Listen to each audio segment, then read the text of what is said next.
ótimo dia para você que está aí nos acompanhando desde a primeira hora do Agro. Está começando a partir de agora a BMC Pre-Market, comigo, Débora Oliveira, a participação dos nossos comentaristas Marco Prado, Eduardo Boechat, Guga Almeida. Daqui a pouquinho o Alex André que também chega por aqui. Mas antes, meu muito obrigada a todos vocês que colaboraram, ajudaram a gente nessa missão. Agora já somos 500 mil de telespectadores somente aqui no nosso canal no YouTube da BMC News. Olha só, olha que lindo tá esse número aí para vocês que estão nos assistindo pelo nosso canal. A galera que tá aí no Profit da Nelógica, dá uma passadinha lá no nosso canal também para você ver, chega, tá bonito ali a apresentação.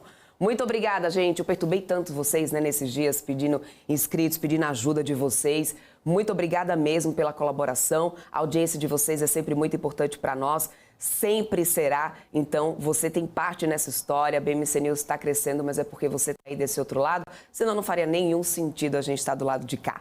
Então, vamos lá? Vamos falar sobre mercado. Afinal de contas, aqui no Pre-Market você encontra as notícias que você precisa saber para começar o dia muito bem informado. E eu já começo dizendo que a sessão dessa quarta-feira, gente, é de perdas ali para tudo quanto é de lado. Os principais mercados mundiais caem com a nova contração da atividade fabril na China e também expectativas para a votação do teto da dívida lá nos Estados Unidos.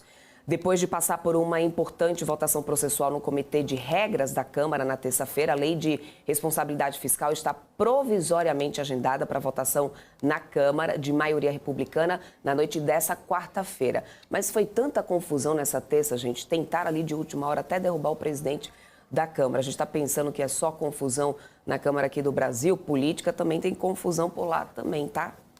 Bom, na China, o índice de gerente de compras, né, o PMI, de manufaturas caiu pelo segundo mês consecutivo, atingindo 48,8 em maio. Analistas esperavam uma leve alta do indicador para 49,7 pontos.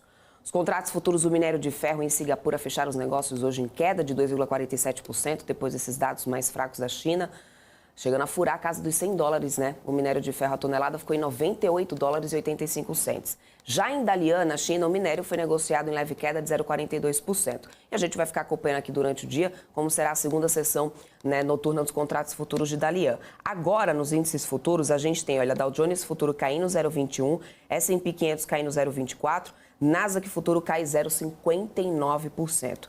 E aí, na Europa, a gente tem DAX caindo 0,33%, FTSE caindo 0,05% e CAC na França também caindo 0,48% nesse momento. No petróleo Brent, a queda é de 2,22%. WTI também cai agora 2,55%.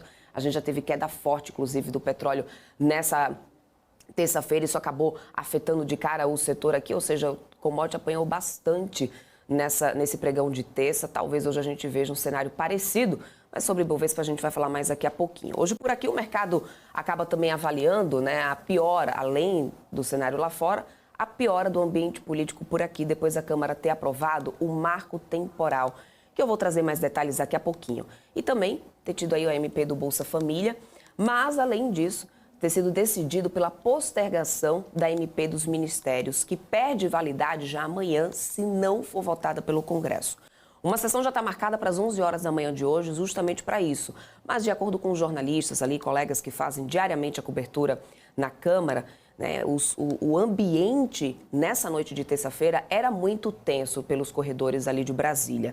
Era tenso, era de incerteza lá na casa, né, inclusive com deputados governistas avaliando que a MP dos Ministérios poderia ter caído se tivesse sido votado no final dessa noite. Se a MP caducar, toda a estrutura do Ministério de Lula estará invalidada. Bom, na agenda do dia, nos Estados Unidos, o livro bege será divulgado às 3 horas da tarde, deve reforçar a aposta de novo aumento do juro que antecede o payroll na sexta. A atenção também fica para a votação, né, pelo teto da dívida americana, marcada então, e que está ameaçada, inclusive, de rebelião pelo Partido Republicano, como eu falei ainda há pouco. Aqui no Brasil, a agenda inclui dados fiscais consolidados de abril, o desemprego da PNAD às 9 horas, além do CAGED à tarde. A projeção da Refinitiv é de que a taxa de desemprego tenha caído de 8,8% para 8,7%. É claro que a gente vai atualizar vocês assim que a gente vai com os dados aí na mão. Bom, vamos lá para poder comentar sobre tudo isso, sobre a expectativa do dia. Isso é que deve nortear aí os mercados nessa quarta-feira. Eu quero dar bom dia para eles, meus companheiros aqui de todas as manhãs. Marco Prado, Eduardo Boechat, Guga Almeida, muito bom dia para vocês. Né, meus colegas, se eu falar companheiro, o pessoal já vai começar a achar que eu tenho um partido ali definido, o negócio complica. Então, meus colegas aqui de todas as manhãs, um ótimo dia para vocês. Bom dia, Débora. Bom dia, Guga. Fala, Edu. E para você que está assistindo o pré-market. Que resumo, já deu aí um apanhado de tudo, hein, Débora? Parabéns. Para já dar uma aí. saculejada em quem está assistindo a gente, Porra, né? Ó, tem... Fica atento aí. Mas o dia tá difícil, dá até para poder respirar fundo. Temos agora... coisas. Vamos lá. Acho que você resumiu muito bem aí. Acho que a agenda hoje, né, carregada, turbulenta, tensa. Mercado já abre negativo por conta de um PMI na China. As bolsas caindo, não com uma queda expressiva, mas tudo com sinal negativo. Hoje é um péssimo dia para comprar ação na bolsa.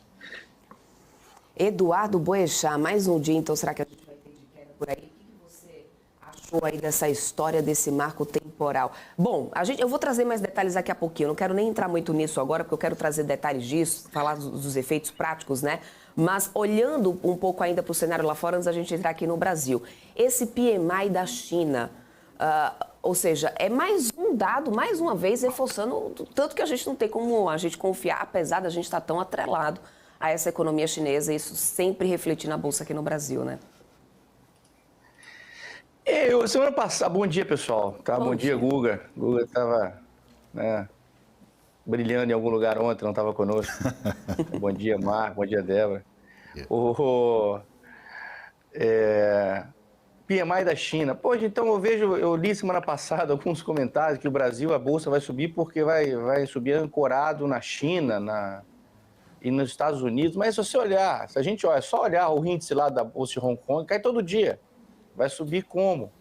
Né? Commodities caindo todos os dias, né? Petróleo, minério deu uma respirada na segunda-feira, mas né, de curto prazo, né? A gente vê o preço da Vale, que é totalmente ligado à China aí.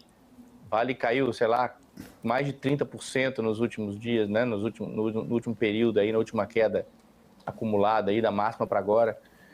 Enfim, né? China, eu não estou tão confiante assim não, mas temos que aguardar, temos que aguardar. Porque o mercado começa a subir, a história das narrativas, né? Anteontem, nosso presidente falou da narrativa venezuelana, uma declaração muito infeliz, mais uma. Ele falou sobre a narrativa venezuelana, que eles têm que mudar a narrativa para mostrar que né, na Venezuela não tem ditadura nenhuma, né? Que as pessoas estão bem lá e tal. A narrativa do mercado também é essa, né? A narrativa de quem o mercado começa a subir, alguém tem que criar a narrativa de por que o mercado está subindo. Está subindo por causa disso, por causa daquilo? Não, subiu porque no curto prazo a gente teve alguma recuperação de preços. A gente não consegue explicar muito bem o movimento do mercado dentro de 30 dias. Né? 30 dias não resolvem nada. A sequência do mercado é que a gente tem que acompanhar. Né? Acho difícil a Bolsa continuar subindo aqui, já achava antes. Continuo achando difícil, a menos que lá fora tenha uma reversão grande, principalmente na China. Bom, falando do Ibovespa, já trazendo então para cá, final, né? De contas, a gente está no último dia de maio, sentimos bem ontem o tombo do petróleo, antes dos dados aí da atividade econômica da China, divulgados nessa noite. Mas chegamos no último pregão de maio, apesar da gente ter sentido tanto aí nessa terça-feira, a gente chegou com alta acumulada de 4,34%. Essa performance positiva, claro, tem refletido em grande parte a perspectiva de retomada do consumo doméstico, diante dessa inesperada força que a economia brasileira vem mostrando nesse último mês, dos sinais também de desinflação e da pressão para a Selic, né, cair, pelo menos essa é a grande expectativa. Esse mês foi marcado por rally importante na Bolsa, fato, né? Isso passou, a gente viu o Ibovespa passar vários pregões seguidos sem realizar.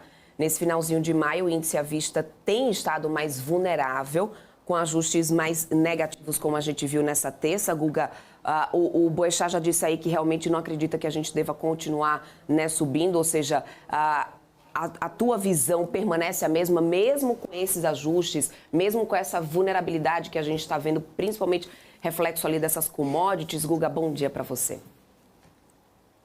Bom dia, Débora. Bom dia, Marco, Edu. Pessoal, continuo, tá? Continuo e vou explicar por quê. Vamos lá, vou ser o otimistinho aqui da turma, né?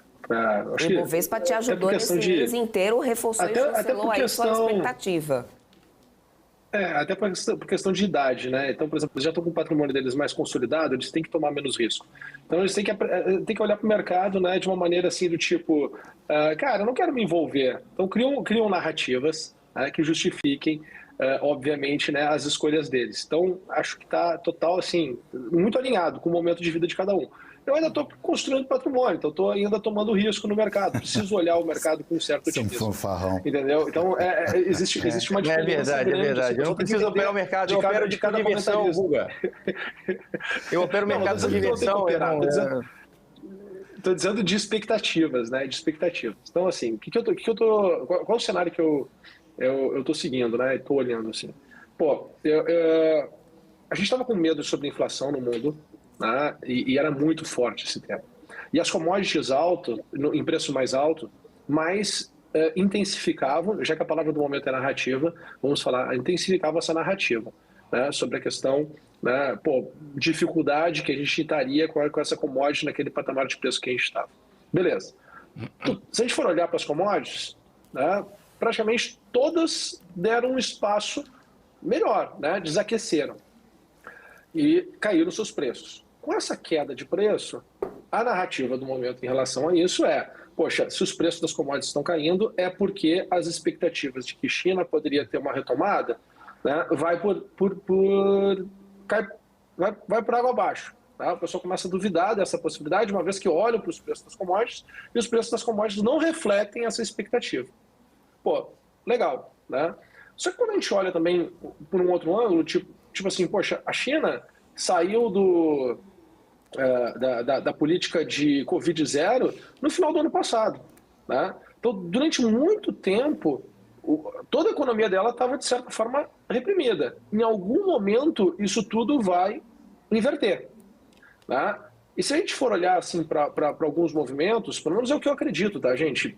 Pode ser que o meu cenário não se concretize e tem que estopar a posição. Mas quando eu olho para esses movimentos, eu fico acreditando que desse movimento de China, né, vem surpresas positivas pela frente. Então, eu estou apostando nisso aí. Concordo com o Boechat. Como é que eu vou acreditar que a China vai impulsionar se eu estou olhando para as commodities são os patamares que se estão? Concordo. Mas quando eu olho, por exemplo, para as empresas, né,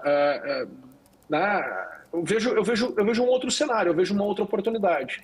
Né? Por exemplo, Vale. Se for olhar para Vale, para mim, ali na região de R$59, ela é uma belíssima da oportunidade de compra, né? R$60, R$59. Pô, eu sou comprador e não comprador do papel. Tá? Eu sou comprador do derivativo, que é o que eu vinha conversando com vocês desde o início do ano, né? Final do ano passado, início desse ano, que eu seria comprador do derivativo. Por quê? Né? Porque eu acho que a possibilidade de upside seria maior no curto prazo e se por um acaso viesse alguma coisa muito negativa, eu seria naturalmente zerado, não precisando carregar a posição por muito mais tempo. Então, se eu erro o cenário, né, nesse momento, eu acabo que sou zerado, fico com liquidez e fico cabeça novamente tranquila para poder tomar risco ali na frente. Então, esse é o meu olhar. Então, continuo trabalhando com viés positivo, né, sendo otimista. A Bolsa veio para esse patamar acima dos 110 mil pontos. Obviamente que satisfez essa correção de curto prazo, que concordo com o que o Boechat falou, né? Que esse movimento é um movimento de ajuste de preço, momentâneo e tudo mais. E continuo vendo um cenário que, se por um acaso tudo degringolar, o mercado tende a voltar para 90 mil pontos do Ibovespa. Mas continuo acreditando que é uma oportunidade para comprar. Só que aí com uma exposição diferente. Ao invés de ser uma exposição em ações, vai ser uma exposição nos derivativos. Que, de novo, é o que eu vinha falando, que é o que eu gostaria de fazer no início do ano. Gostaria de ter feito, né, no início do ano. Tá? Então, essa é a minha opinião aí em relação ao Ibovespa e como se portar, né, se por acaso vier alguma coisa negativa. É um movimento negativo. Perfeito, Guga. Bom, falando agora um pouco sobre esse auê político, né, que a gente tem visto em Brasília nos últimos tempos, a Câmara aprovou o projeto de lei 490 de 2007, chamado pelo marco temporal. Nessa terça-feira, a votação foi de 283 votos a favor e 155 contra, em uma derrota, né, do governo do presidente Luiz Inácio Lula da Silva. Apesar de governistas terem tentado, inclusive, adiar essa votação, A proposta contou também com votos de parlamentares de partidos da base.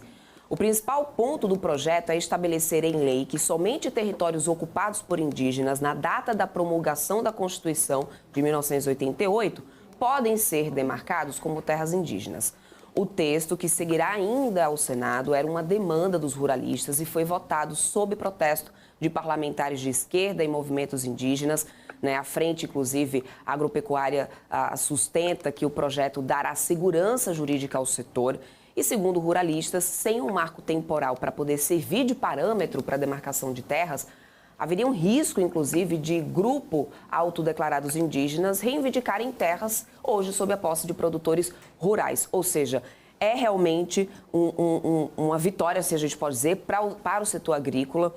Afinal de contas, a gente sabe que esse tipo de ação pode acontecer realmente. A gente, inclusive, viu manifestações acontecendo aqui, rodovias aqui em São Paulo sendo bloqueadas nessa terça-feira, protestos de indígenas contra ali o marco temporal, mas uma vitória para o setor, ou seja, isso talvez possa refletir positivamente a papéis do setor nessa quarta-feira. Você acredita, Marco? Olha, Débora, eu primeiro acho que eu não sei se é uma derrota do governo, não. Eu vou te falar o porquê. Se o presidente Lula tivesse tão preocupado com essa questão da reserva indígena, ele daria mais autonomia para a Marina Silva, por exemplo. Então, eu não sei até que ponto isso é uma derrota para o governo. Outra coisa, eu acho que quem realmente sofre mesmo é aquele índio que está lá no meio do mato caçando e pescando lá. Não é aquele índio que está de Hilux, gordinho, por causa do McDonald's, Rolex no pulso. Então, assim, essa é a grande briga, E onde os pesos e as medidas têm que ser muito bem pontuadas. Se você vê, por exemplo, no protesto que teve ontem lá aqui na Bandeirantes de São Paulo, não tinha um índio lá, não tinha um índio, tinha um monte de bagunceiro, Então, acho que é um assunto delicado, A gente sabe que as minorias têm que ser protegidas, sim, os índios têm que ser protegidos, sim, Mas até que ponto, Então, vai beneficiar quem? Esse é o grande ponto de interrogação que eu não consigo responder, ninguém consegue responder. A gente está aqui simplesmente acompanhando. Boechat, quem ganha nessa história, na sua opinião, e quem perde nessa história? A manifestação ontem foi fantástica. Recebi umas imagens aqui da manifestação, todo mundo deve ter recebido aí, nenhum índio na manifestação, nenhum indígena. Com esse negócio do marco temporal, eu acho uma ideia boa. Não sei se a data é a Constituição ou outra data mais à frente, enfim. Mas tem uma regra, Tem uma regra, porque senão o cara se autotitula indígena, fala que isso aqui é meu, eu estava aqui, e vão demarcar em meu favor. Tem que ter regra, Tem que ter regra. Acho que é uma coisa boa. Só voltando ao Guga, para não ficar falecendo que eu sou o pessimista da vida aqui, eu continuo achando que eu sempre achei o ano inteiro, que a gente vai ter movimento para lá, para cá, vai ter momento que é para comprar, vai ter momento que é para vender. Eu só não acho que a gente está no meio de um movimento claro, de uma tendência de alta. Eu não acho isso, continuo não achando, a menos que a gente tenha alguma virada lá fora. O S&P está muito próximo dessa virada, inclusive. Está brigando ali para virar a Bolsa Americana está brigando para subir, a Nasdaq já subiu, com esse negócio de inteligência artificial, 5, 6 papéis ali explodiram, levaram o Nasdaq para frente, mas a Bolsa, de uma maneira geral, a economia real, vamos dizer assim, saindo desse mundo de tecnologia, não acompanhou. Então, fico na expectativa do mundo da Bolsa Americana andarem, da China mostrar que veio, ter números melhores, Enfim, não estou tão otimista assim que isso vai acontecer. Acho que a gente vai ter um ano meio 0 a 0. E acho que mais ou menos o que nós estamos tendo. O mercado abriu caindo, depois voltou. Um ano meio 0 a 0 aí, um pouquinho para cima, um pouquinho para baixo, mas sem maiores consequências, sem maiores tendências. Acho que o governo ainda perdido. Prova disso são as votações no Congresso, que o governo, teoricamente, perde todas. Acho que o Lula está achando que ele é a Madre Teresa de Calcutá, sei lá o que está passando na cabeça dele. Ele quer ser o cara que vai resolver todos os problemas do mundo, do lado externo. Mandela. E o local ele abandonou, no mercado local. o nosso dia a dia, a politicagem aqui do dia a dia, as coisas têm que ser votadas no dia a dia, o governo não está participando. Né? As derrotas são grandes, uma atrás da outra, né? Votações expressivas. Ontem a votação de novo foi expressiva na Câmara. Então, acho que o governo deveria prestar um pouco mais atenção nas votações locais, aqui no nosso quintal. Depois ele vai para acabar com a guerra da Ucrânia e da Rússia, que ele não vai conseguir acabar com nada, mas ele vai lá dar os palpites dele. Mas primeiro ele tem que resolver a situação deles aqui, no mercado local.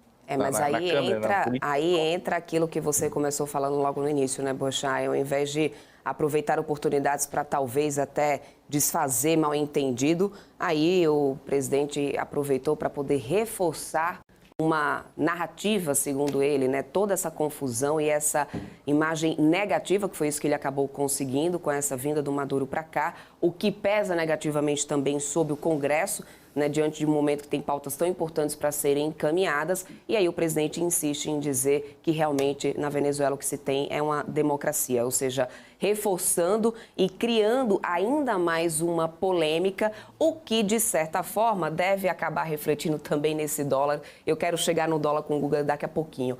Mas que vexame acabou sendo toda essa história do Maduro, né, Boechat? Não, ontem eu acabei de receber uma aqui ótima com relação ao dia de ontem. Aos últimos dias, né? Eu recebi um ótimo aqui no Twitter. Alguém mandou aqui alguma coisa do Twitter, eu achei fantástico.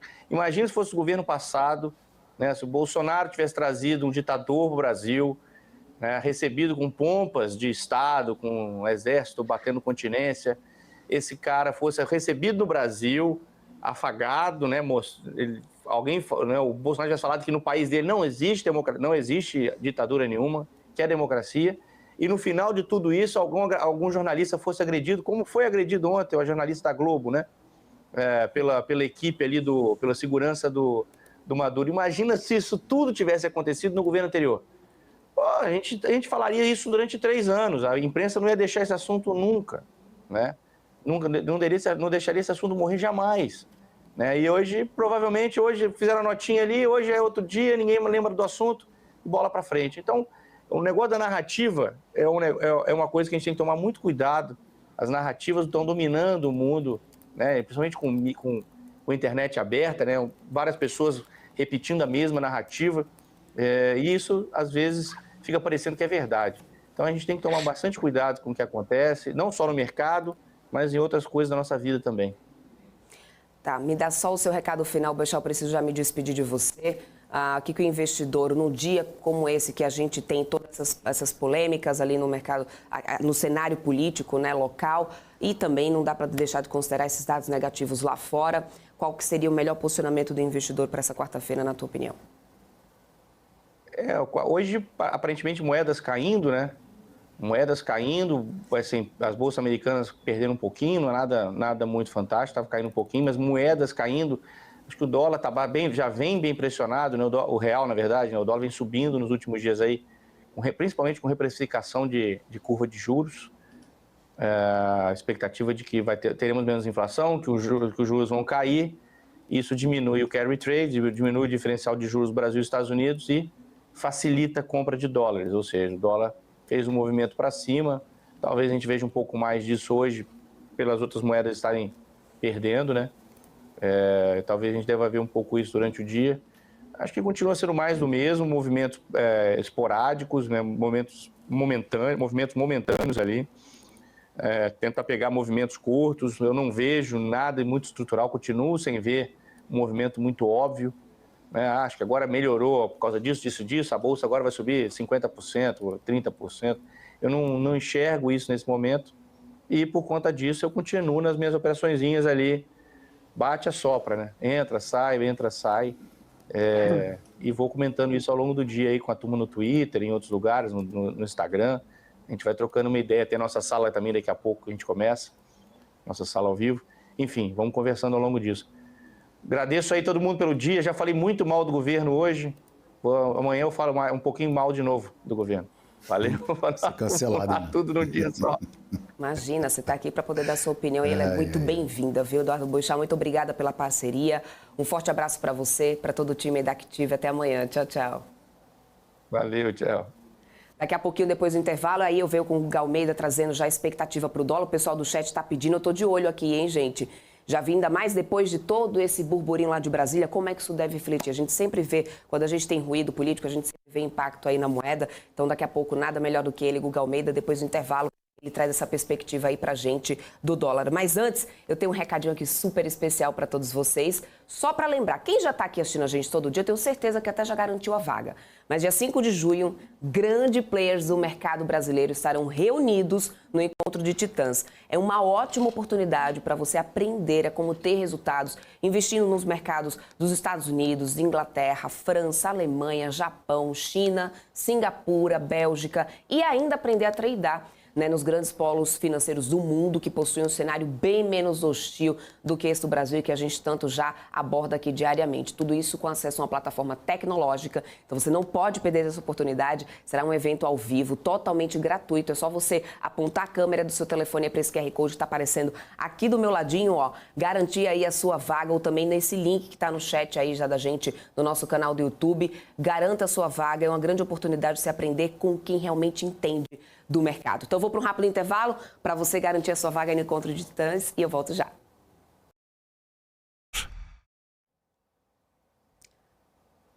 Estamos de volta e olha só, temos aqui ó, o índice futuro de Bovespa já em operação, leve queda 0,10 nesse momento, 109.180 pontos no futuro, no dólar futuro alta de 0,36 a R$ 5,09. Eu já quero pegar o gancho aqui do início dessa operação dos futuros para falar com o senhor Guga Almeida. A gente estava repercutindo aí todos esses ruídos políticos, esse cenário político que sempre acaba refletindo no câmbio. Já tinha gente aqui no chat perguntando aqui, dizendo assim, poxa, cheguei agora, será que o Guga já deu expectativa do câmbio aí para hoje? Agora, chegou a hora. Guga Almeida, como que está a tua expectativa então para esse dólar, ainda mais depois de tanto disse e não me disse lá em Brasília? Aliás, deixa eu dar também bom dia para o Alex André, que está chegando aqui na nossa programação. Já chamou em cima da hora, eu estava vendo as notícias aqui, depois de já está aí ao vivo. Assiste aqui a BMC que você já fica bem informado. Já estava de olho na notícia da BMC. Guga, e esse dólar, Guga? Oi. Bom dia, Alex. Chegou chegando, cara. Pois é, né? E esse dólar, né? Volta a ficar com um cenário, de certa forma, mais perigoso. Acho que o mercado todo estava começando a se acostumar com a ideia de que a gente poderia ir ali para o dólar para a região de 4,80, né? Não foi, ficou na região de 4,90. Né? Acho extremamente perigoso esse período todo aqui. Ó. Se a gente for olhar, né?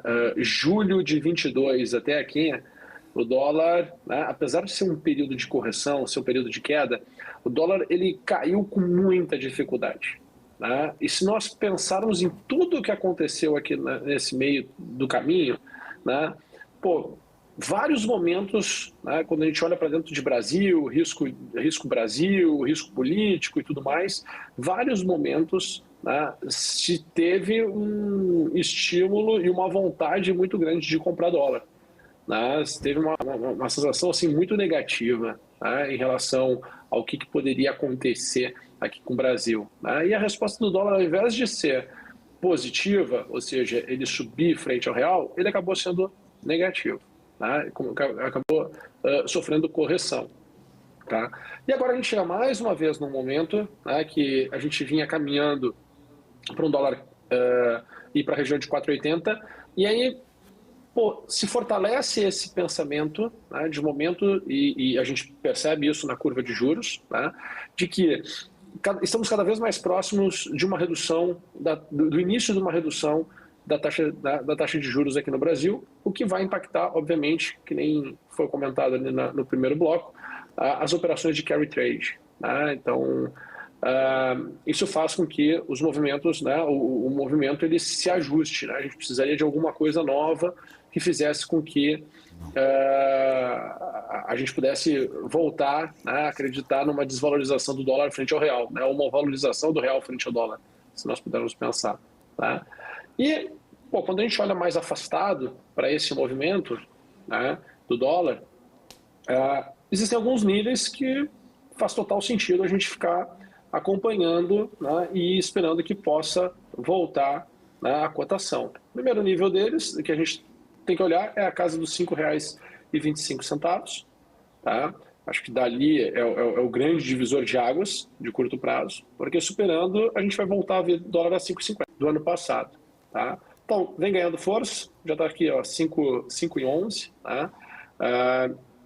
Tem que acompanhar, né? Não tem muito o que fazer, né? Tem que aceitar que vai voltar para aquela região e, pô, quem conseguir tomar posição, quem conseguir tomar risco, tentar performar, né, esses movimentos, certo? Os movimentos também de curto prazo, eles acabam sendo interessantes, tá? A gente tem movimentos direcionais de dólar tanto para baixo quanto para cima, né, bem interessantes. Então, tem dado oportunidade tanto para pessoas com viés de compra, tanto quanto pessoas com viés de venda, tem dado oportunidade, né? Obviamente que aqui para essa abertura a gente já está chegando aqui nos seus objetivos em relação à abertura, tá? Olhando aqui para a abertura, que eu tinha aqui de objetivo, ó, 5,11. Opa, deixa eu corrigir aqui.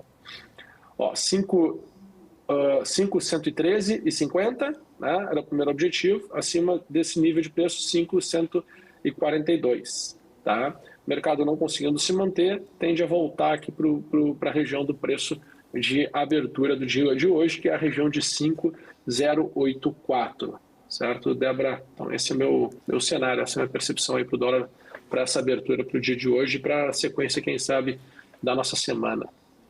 Só para lembrar, Débora, hoje é o vencimento da Petax e hoje muda a letra do dólar. Para quem opera na Bolsa o dólar futuro, hoje a letra é N de navio, né? Era M de Maria, hoje é letra N de navio para quem está operando no mercado de dólar futuro. Perfeito, recado dado aí. Só mais um recadinho, gente. Quem está assistindo, você falou da Petax agora, eu lembrei assim, porque é o último dia do mês. E, quem já declarou imposto de renda aí, quem já mandou a declaração, gente, último dia, hein? Corre aí, hein? Você que está assistindo a gente, a BMC News, espera a gente no intervalo para você resolver lá com o seu contador, mas lembra aí que hoje é o último dia. Vamos falar sobre Petrobras um pouco, gente. A Petrobras protocolou há 5 dias o pedido para que o IBAMA reconsidere a negativa de licenciamento ambiental para perfurar o primeiro poço exploratório na bacia da Foz do Amazonas. Quem acompanha aqui a BMC News diariamente já estava sabendo aí dessa informação, a gente já tinha. Então, só para lembrar para você que está chegando agora. Porém, apesar disso, a estatal desmobilizou todo o aparato montado na região, o que inclui a sonda de perfuração, isso segundo o jornal O Estadão.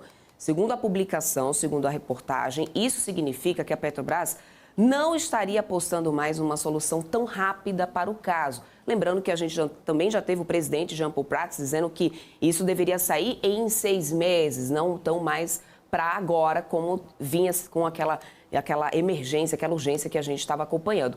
O jornal lembrou ainda que o IBAMA não tem prazo para apresentar uma resposta ao pedido da Petrobras. Meninos, o fato é que a gente sabe, a gente já repercutiu isso aqui bastante, que não é barato manter todo esse aparato por lá. E se também não tem certeza do que vai vir de decisão do IBAMA, é difícil realmente manter um aparato milionário assim, ou seja, acho que foi aí uma atitude assertiva, né, o Alex, da companhia, né?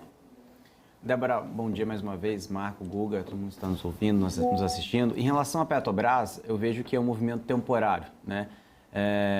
Tirando um pouco dos holofotes, né? Acho que seria um pouco desse movimento. Porque financeiro, tudo bem, tem um impacto, mas isso não vai fazer a companhia crescer muitos custos ou trazer algo inviável.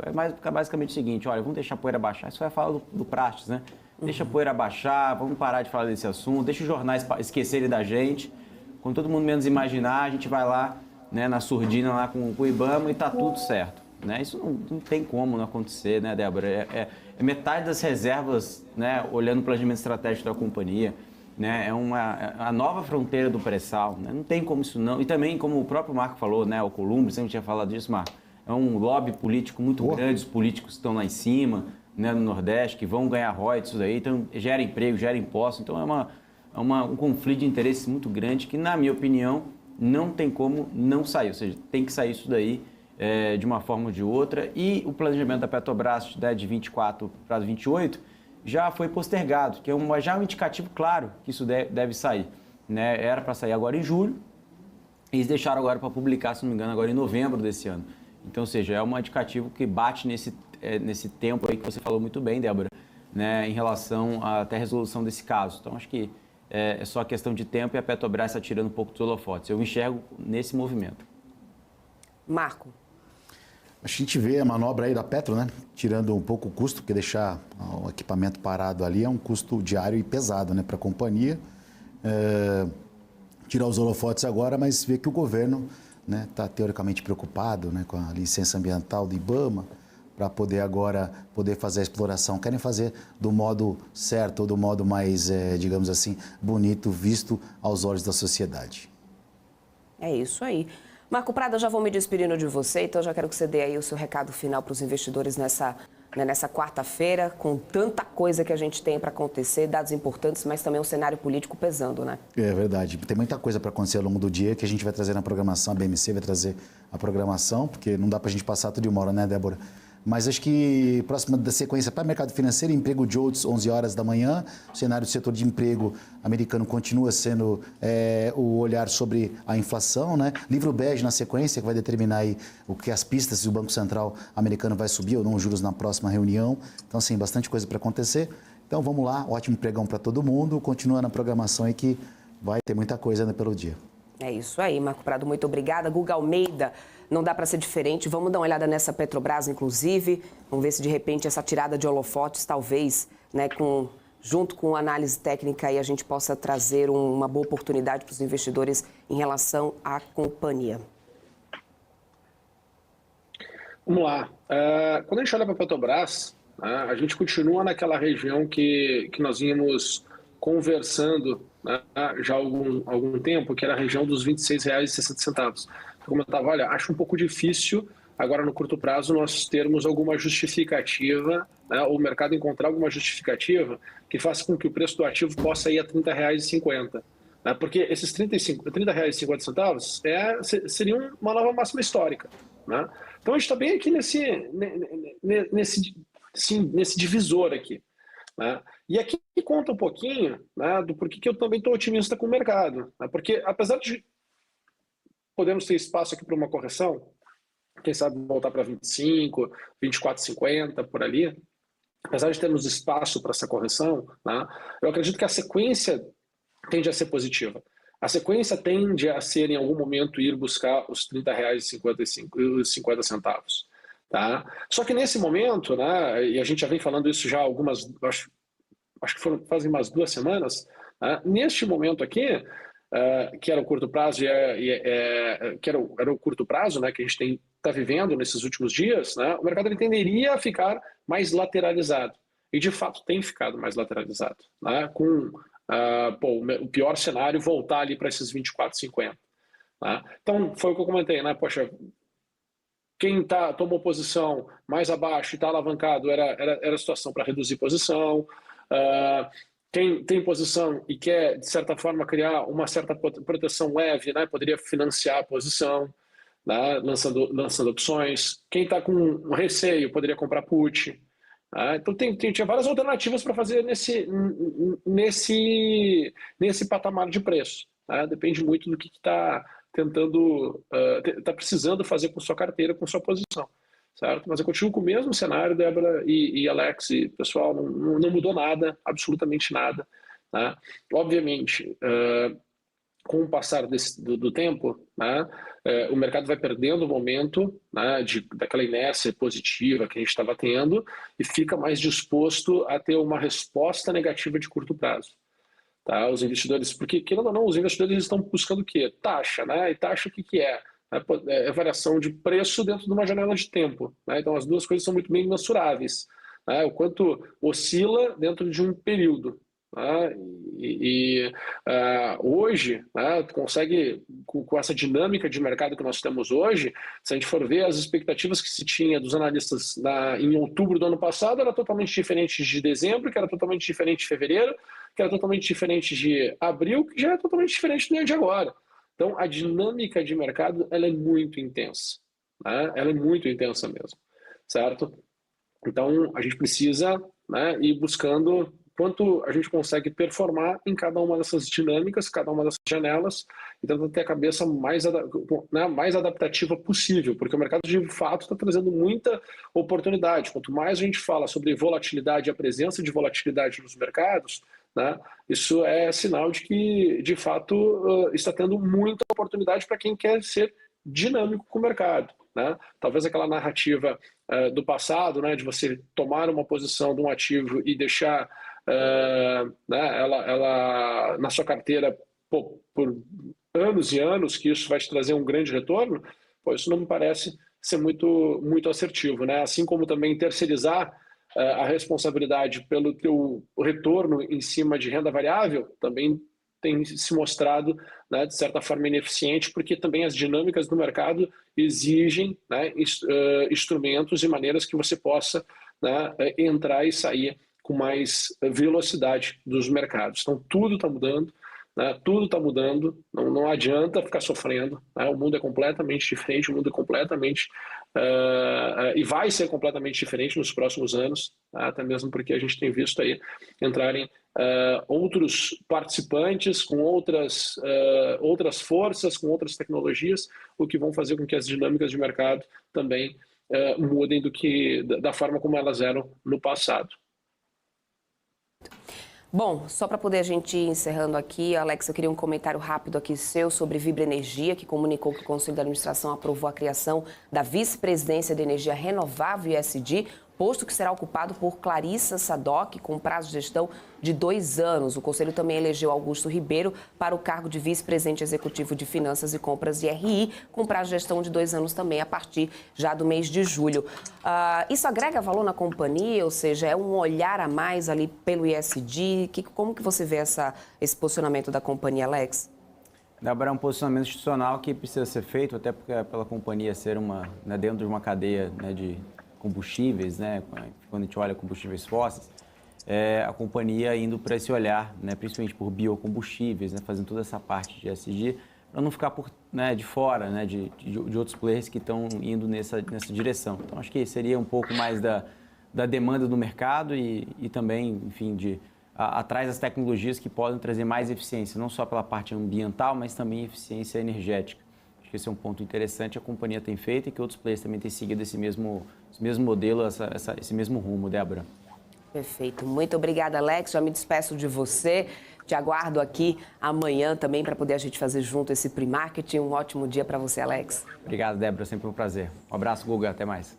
Guga, dá para a gente trazer uma análise rápida aí de Vibra Energia? Tem mais 4 minutinhos aqui, só para poder o pessoal ficar por dentro aí do papel, já que a gente trouxe essa notícia sobre esse posicionamento da companhia, esse olhar a mais pelo ESG. Vamos lá, Débora. Lembra que a gente estudou ela semana passada, certo? Acho que foi semana passada que nós conversamos sobre ela. Isso. Ou semana retrasada. Conversamos, tem uma semaninha. O nosso papo era o desafio dos R$16,75, né? Acabou indo para cima, bateu lá na região de R$17,90, né? Mas voltou aqui, fechando ontem a R$16,05, tá? Se a gente for olhar essa dinâmica, né, e for pensar assim, poxa, a gente viu sair de 12 para 17, né, 18, não dá para 18, isso dá R$6, foi uma alta de 50%. 50% de alta no período de início de maio até o final de maio. Bastante coisa, né? Se a gente for parar para pensar. E lembra toda a nossa conversa, né, de janela de oportunidade, que os ativos tinha muito ativo que tinha muita oportunidade. E não é só Vibra que subiu 50% assim, num período rápido. Se a gente for ver, outras empresas aqui dentro do Brasil também tiveram altas assim expressivas, tá? E aí o pessoal fala muito da dificuldade de vencer a renda fixa, né? Porque ela está pagando 13,75%. E aí exatamente esses momentos trazem, né, e exigem que a gente olhe para a bolsa, para janelas de oportunidade que de fato possam nos trazer aí 30, 40, 50% de rentabilidade e ativos que tenham esse potencial. Só que só consegue pegar esses movimentos, só consegue navegar esses ativos se de fato tu estiver procurando, né, otimismo dentro do pessimismo. Por isso que eu bato muito nessa tecla aqui e tento trazer essa mentalidade para quem nos assiste, né, porque senão a gente fica sempre navegando a última onda, né? Pô, a última onda foi de alta, a gente começa a ficar positivo, né, com a cabeça otimista. A última onda foi de baixa, a gente começa a ficar com a cabeça pessimista, né? E a gente tem que fazer exatamente o contrário. Pô, então, Vibra, né, subiu 50%, pô, num período de menos de 30 dias, será que não faz sentido você zerar a posição, reduzir posição, esperar que passe por um momento de correção, tá? E aí um momento de correção, ele acontece em 2 estágios. Então, provavelmente esse primeiro estágio de queda que a gente teve, ele pode ter terminado. Então, no momento que Vibra Energia voltar a subir, é a pausa para que a gente possa depois ter o segundo estágio de correção também de queda. Tá? E aí sim faz sentido voltar a olhar e começar a ter projeções maiores para Vibra Energia. Por hora, não é o momento de se tomar posição. Ah, Guga, mas eu estou posicionado carregando. Beleza, né? Então você tem que ter aqui os seus limites, né, que você acredita que você vai zerar. Se você quer carregar por um período maior de tempo, também faz sentido, né, realizar uma certa posição da posição, tá? Agora no curto prazo, porque a gente não sabe se o mercado todo ele vai conseguir melhorar. Né? Se ele for conseguir melhorar, nós vamos ter muito claro essa etapa de correção. Você vai poder depois aumentar a sua posição novamente. Né? Só que, de certa forma, para poder surfar toda uma jornada, né, seja ela de alta ou seja ela de baixa, a gente precisa, né, fazer esses ajustes na carteira, porque todos nós somos seres humanos e, por sermos seres humanos, somos todos impactados pela nossa experiência, né, pelo conhecimento que nós temos, pelo que nós aprendemos de outras pessoas, né, que as pessoas nos dispõem de informação. Então, é preciso estar disposto a ajustar. A gente não vai conseguir otimizar ao máximo, né, o resultado dentro de um movimento de mercado. Não, é muito difícil pegar topos e fundos, né, mas a gente tem que conseguir surfar determinadas ondas, determinados movimentos, né, e esses movimentos têm que fazer sentido na maneira como vai performar a nossa carteira. Tá? Então, acredito que tem que esperar agora, olhando especificamente para a Vibra, né? Tem que esperar esse período de ajuste, de correção, né? Para que se possa voltar a tomar posição e se possa projetar para onde vai ser o próximo nível de preço que nós podemos ver ela chegar. Né? Ou por hora, está marcado lá a região de 19,55. Tá? Pode ser que esse número ele venha a mudar, mas quem vai dizer vai ser o mercado depois de fazer depois de passar por essa fase de ajuste dos preços. Preciso encerrar, Guga, porque a gente já está com o tempo super estourado, mas ótima análise sua, te agradeço, conto com você amanhã por aqui, hein? Tchau, tchau. Tchau, tchau. Obrigado, gente. Até mais, gente. É isso aí. A gente segue por aqui acompanhando o mercado ao vivo em tempo real para vocês. Você fica aqui na nossa programação. Tá chegando a PMC News com a Paula Moraes e o Felipe Nascimento. Eu volto logo mais com a abertura do mercado às 10 horas. Tchau, tchau.